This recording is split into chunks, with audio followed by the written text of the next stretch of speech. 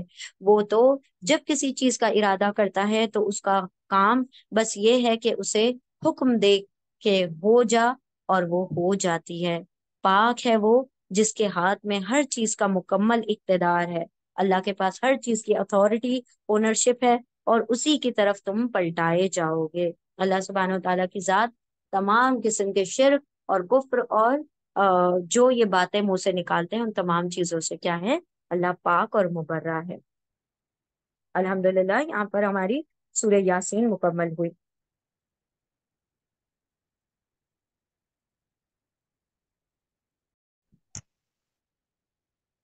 بسم اللہ الرحمن الرحیم، سورہ صافات۔ ایسے ہی نام کی کچھ 5 سورے ہیں، صافات، زاریات اور کون سی ہے، ایسے 5 نام ہیں جو ایسے آت آت آت پر ختم ہوتی ہیں، ہمارے ابھی ذہن سے نکل گئی۔ صافات، زاریات، مرسلات اور کون سی ہے، 2 اور صورتیں ہیں۔ تو ان کے بارے میں اللہ سبحانہ و تعالیٰ نے جو تذکرہ کیا ہے، تو اسکالرز کہتے ہیں یا تو یہ ہواؤں کے بارے میں ہے ذکر، یا فرشتوں کے بارے میں۔ جو صافات، زاریات، مرسلات، یہ ساری یہ اس قسم کی جو صورتیں ہیں، تو یا تو وہ کس کے بارے میں، فرشتوں کے تذکرہ کیا گیا ہے، یا پھر ہواؤں کا ذکر ہے۔ اب انشاءاللہ ہم شروع کرتے ہیں تو ہمیں پتہ چل جائے گا، تو اس کی ڈیٹیل جب آتی ہے تو اس سے پتہ چل جاتا ہے کہ یہ کس کے بارے میں ہے۔ اللہ کے نام سے جو رحمان اور رحیم ہے۔ قطار در قطار سب باندھنے والوں کی قسم۔ اب چونکہ سب باندھنے والی ہوائیں نہیں ہو سکتی، تو ڈیفینیٹلی یہ کس کے بارے میں ذکر ہے، فرشتوں کے بارے میں ذکر ہے۔ اور اللہ سبحانہ و تعالیٰ کیا فرما رہے ہیں کہ قطار میں قطار، روز روز بنا بنا کر فرشتے جو ہیں اللہ کے سامنے صف بنا کر، رو بنا کر کھڑے ہوتے ہیں، بہت منظم، بہت آرگنائز وے میں کھڑے ہوتے ہیں۔ اللہ سبحانہ و تعالیٰ یہاں پر بتانا چاہ رہے ہیں کہ ایمان والے جو بندے ہوتے ہیں بہت منظم ہوتے ہیں، بہت آرگنائزڈ ہوتے ہیں، بہت اپنی صفوں کو کیا کرتے ہیں، مینج رکھتے ہیں۔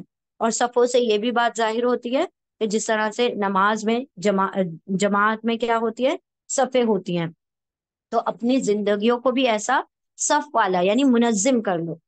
ہر چیز میں ڈسپلن ہونا چاہیے۔ یہاں پر اللہ سبحانہ و تعالیٰ فرشتوں کے ڈسپلن سے ہمیں حکم دے رہے ہیں کہ اپنی لائف کو بھی کیا کرو، ڈسپلن والا کرو، اور اس کے اندر وہ نہیں ہونا چاہیے۔ اب دیکھیں سب سے زیادہ ڈسپلن کی ایک چھوٹی سی چیز بھی اگر ہم کر لینا، آج سے شروع کر لیں، تو وہ بھی بہت اہم ہے، کیونکہ مسلمانوں میں سے ڈسپلن سب سے زیادہ ختم ہو گیا۔ آپ اگر وہ ایک وائرل امیج ہوگی، اگر آپ لوگوں کو پتا ہوگی تو آپ نے دیکھی ہوگی کہ کس طرح سے مسجد کے باہر چپلیں ایک میں گڑ مٹ پڑی ہوئی ہیں، اور ایک نان مسلم لوگوں کا کچھ معبد ہے، کوئی عبادت کی جگہ ہے، وہاں پر کس طرح سے ان لوگوں نے سجا کر ایک لائن سے چپل رکھی ہوئی ہے، وہ آپ نے امیج دیکھی ہوگی۔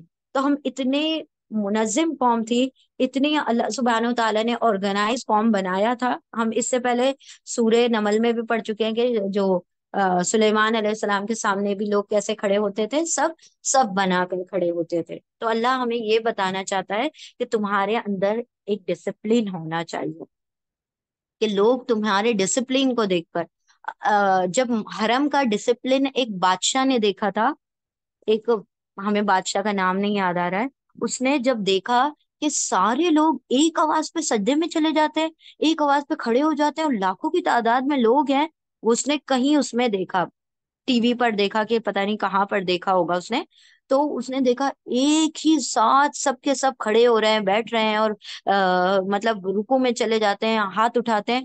کیا زبردست ڈسپلن ہے، اور کیا زبردست کمانڈر ہے، وہ ایمان لے کر آ گیا اس ڈسپلن کے اوپر۔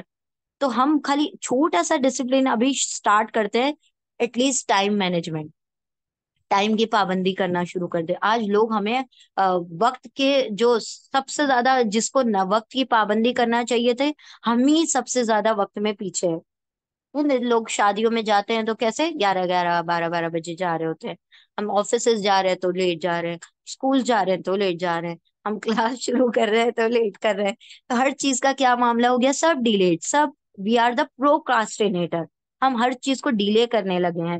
تو ہمیں ان لوگوں میں شامل نہیں ہونا ہے، ہم ایک ڈسپلین قوم بن جائے۔ تو یہاں پر اللہ سبحانہ و تعالیٰ ان کی صفوں کا تذکرہ کر کے بتانا چاہ رہے ہیں کہ ایمان والے جو ہوتے ہیں وہ صف والے ہوتے ہیں، یعنی کہ ڈسپلین ہوتے ہیں۔ قسم ہے جو ڈانٹتے پھٹکارنے والے ہیں، ڈانٹنے پھٹکارنے، پھر ان کی قسم جو ڈانٹنے پھٹکارنے والے، ڈانٹنے پھٹکارنے والے کون سے، جو عذاب کے فرشتے ہوتے ہیں نا، تو وہ ڈانٹ اور پھٹکار سے ہی سارے اس پر عذاب آ جاتا ہے، ان کی اتنی زور کی آواز ہوتی ہے کہ وہ ان کی آواز سے عذاب آ جاتا ہے۔ اسی طرح سے جب سور پھونکنے والے فرشتے جب سور پھونکیں گے، وہ اتنی زور کی آواز ہوگی کہ ساری دنیا کے لوگ اٹھ کر کھڑے ہو جائیں گے اور ساری دنیا کے اوپر قیامت آ جائے گی، تو اتنی زبردست آواز ہوگی ان کی۔ پھر ان کی قسم جو کلام نصیحت سنانے والے ہیں، یعنی جیسے کہ جبریل علیہ السلام۔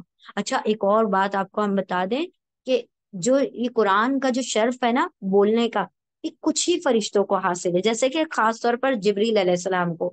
باقی تمام فرشتے قرآن پڑھتے ہیں، پڑھ نہیں سکتے، وہ صرف سن سکتے ہیں۔ اسی لیے جب بھی قرآن کا تذکرہ ہوتا ہے، کہیں قرآن کی محفلیں ہوتی ہیں، قرآن پڑھا جاتا ہے، سمجھا جاتا ہے، وہ وہاں پر آ کے اپنی لائن لگا دیتے ہیں، سب کے سب لگا دیتے ہیں۔ اور کیسے سب لگاتے ہیں؟ ایک کے اوپر ایک کے اوپر ایک کے اوپر ایک، ایسے سٹیکنگ کر لیتے ہیں کہ آسمان تک۔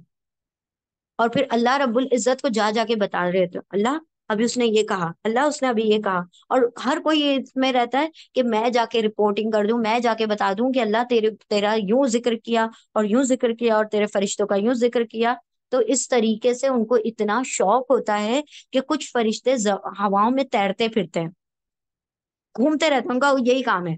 اللہ سبحانہ تعالیٰ نے ہر فرشتے کا الگ الگ کام رکھا ہوا ہے نا، تو کچھ فرشتوں کا یہ کام ہے، ساری دنیا میں گھومتے پھرتے رہتے ہیں، جہاں پہ بھی ان کو قرآن کی محفل ملتی ہے وہ وہیں بیٹھ جاتے ہیں اور پھر سنتے ہیں، پھر اللہ سبحانہ تعالیٰ کے سامنے جا جا کر بتاتے رہتے ہیں۔ پھر اللہ کہتے ہیں کہ گواہ رہنا تم سب، تم سن کے آئے ہو نا، اب گواہ رہنا، میں نے سب کو معاف کر دیا جتنے لوگ محفل میں بیٹھے تھے۔ فرشتے کہیں گے اللہ ایک آدمی تھا ایسے ہی جو گزر رہا تھا، وہ ایسے ہی آ کے بیٹھ گیا تھا، اس کو کچھ انٹینشن نہیں تھا کہ میں اس قرآن سنوں، وہ ایسے ہی جا رہا تھا، اس نے ایسے ہی بیٹھ گیا، اس کا سنا بھی نہیں، وہ تو خالی آ کے محفل میں بیٹھ گیا۔ اللہ کہتا ہے کہ گواہ رہنا، میں نے اس کو بھی معاف کر دیا۔ تو سوچے قرآن کے ہر حلقے جو ہوتے ہیں اتنے بابرکت ہوتے ہیں۔ اب سوچے کہاں سے کہاں تک وہ لگا دیتے ہیں اپنی صفوں کو اور اپنے آپ کو، جہاں پہ بھی قرآن پڑھا جا رہا ہے، جہاں تک اس کی آواز پہنچ رہی ہوتی ہے فرشتے ہوتا ہے۔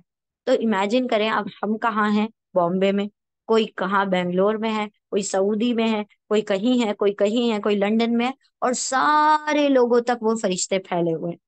ہم سب کے درمیان جتنی بھی خلا دکھائی دے رہی ہے، جتنی بھی اوپن سپیس ہے، سب میں فرشتے بیٹھ کر اس قرآن کو سن رہے ہیں۔ کتنا بڑا شرف ہے نا کہ ہمارے ساتھ فرشتے بیٹھ کر قرآن کو سنے۔ تو اللہ سبحانہ و تعالیٰ نے یہاں پر کہا قسم ہے جو ڈانٹنے پھٹکارنے والے ہیں، پھر ان کی قسم جو کلام نصیحت سنانے والے ہیں، جیسے جبریل علیہ السلام۔ تمہارا معبود حقیقی بس ایک ہی ہے۔ اللہ اتنی قسم کیوں اٹھاتے ہیں؟ اللہ کو قسم کھانے کی ضرورت ہے کیا؟ ہرگز بھی نہیں۔ اللہ کہہ دے اس کا کہنا کافی ہے، لیکن اللہ جب کسی چیز کی قسم کھاتا ہے تو اس چیز کو گواہ بناتا ہے، ٹھیک ہے؟ اور ہمارے لیے اللہ نے صرف اللہ کی قسم کو جائز رکھا ہے، وہ بھی بہت بڑی کوئی معاملہ ہو تو اس بڑے معاملے میں ہم قسم کھا سکتے ہیں نا، ہر چھوٹی موٹی بات پہ اللہ کی قسم کھا لیتے ہیں، جیسے بچوں کو، چھوٹے بچوں کو عادت ہو جاتی ہے، قسم کھا کے بول رہی ہوں میں نے تمہاری چیز نہیں کھائی، ہے نا؟